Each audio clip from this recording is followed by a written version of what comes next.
Question 38 of Prima Secunda of the Summa Theologica has to do, as have the last four or so questions, the issue of sorrow or pain. And this is the remedies of sorrow or pain. Once the sorrow or pain is there, how does one deal with it? How does one get rid of it? And these are the 5 articles that St. Thomas Aquinas devotes to these questions. And so the first thing he says is whether pain or sorrow is assuaged by every pleasure. So does every pleasure bring some diminishment of the pain or sorrow?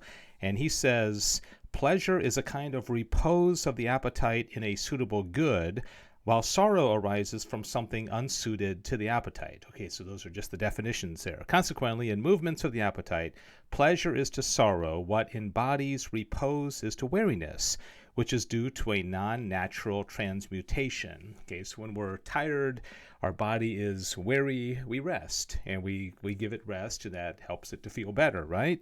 For sorrow itself implies a certain weariness or ailing of the appetitive faculty. Therefore, just as all repose of the body brings relief to any kind of weariness ensuing from any non-natural cause, so every pleasure brings relief by assuaging any kind of sorrow due to any cause whatsoever. So this is why, as I've mentioned before, many psychologists and probably psychiatrists too enjoy reading St. Thomas Aquinas, because it's not just metaphysics, it's not just philosophy. This is psychology. This is basic stuff that like family counselors would want to know about. Article 2, whether pain or sorrow is assuaged by tears. Okay, does crying help to relieve pain or sorrow? Tears and groans naturally assuage sorrow, and this is for 2 reasons. First, because a hurtful thing hurts yet more if we keep it shut up, because the soul is more intent on it, whereas if it be allowed to escape, the soul's intention is dispersed, as it were, on outward things, so that the inward sorrow is lessened. Okay, so you got to let it out. You can't hold it in, and the tears are something that it releases from our body that is a natural type of function of the body. This is why men burdened with sorrow make outward show of their sorrow by tears or groans or even by words. Their sorrow is assuaged. Secondly, because an action that befits a man according to his actual disposition is always pleasant to him. Now, tears and groans are actions befitting a man who is in sorrow or pain. Okay, so it's natural.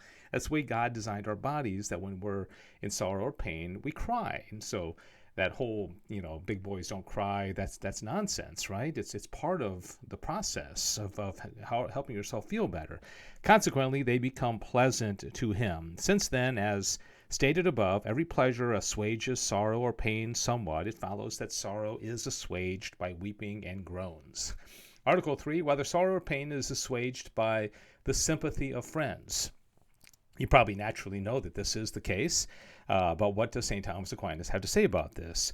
When one is in pain, it is natural that the sympathy of a friend should afford consolation, whereof the philosopher Aristotle indicates a twofold reason. The first is because, since sorrow has a depressing effect, it is like a weight whereof we strive to unburden ourselves, so that when a man sees others saddened by his own sorrow, it seems as though others were bearing the burden with him, striving as it were to lessen its weight, wherefore the load of sorrow becomes lighter for him. Isn't that interesting? If somebody else helps you, somebody else comforts you, it's like they're taking part of the sorrow. They're carrying that emotional load for you, which lessens your load. The second and better reason is because, interesting that he would use the better reason second.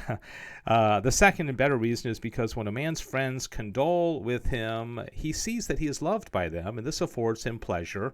Consequently, since every pleasure assuages sorrow, as stated above, it follows that sorrow is mitigated by a sympathizing friend. So it all comes down to feeling that we are loved. Article 4, whether pain and sorrow are assuaged by the contemplation of truth. Okay, so now we're getting into the actual intellectual exercise of contemplating truth.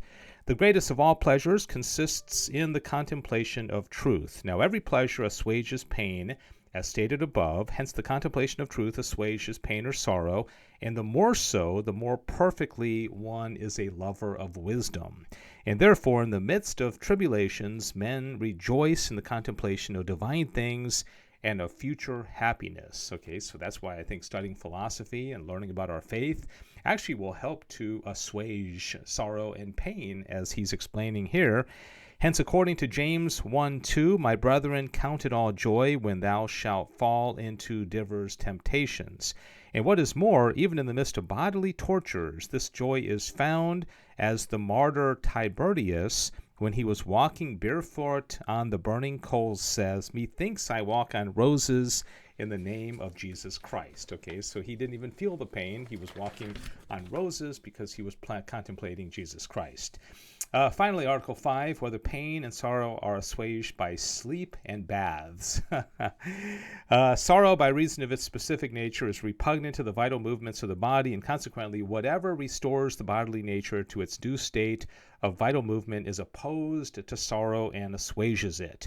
Moreover, such remedies, from the very fact that they bring nature back to its normal state, are causes of pleasure, for this is precisely in what pleasure consists. Therefore, since every pleasure assuages sorrow, sorrow is assuaged by such like bodily remedies. Okay, so sleep and baths is on the mind of the Angelic Doctor in this last article of question 38 of Prima Secunda.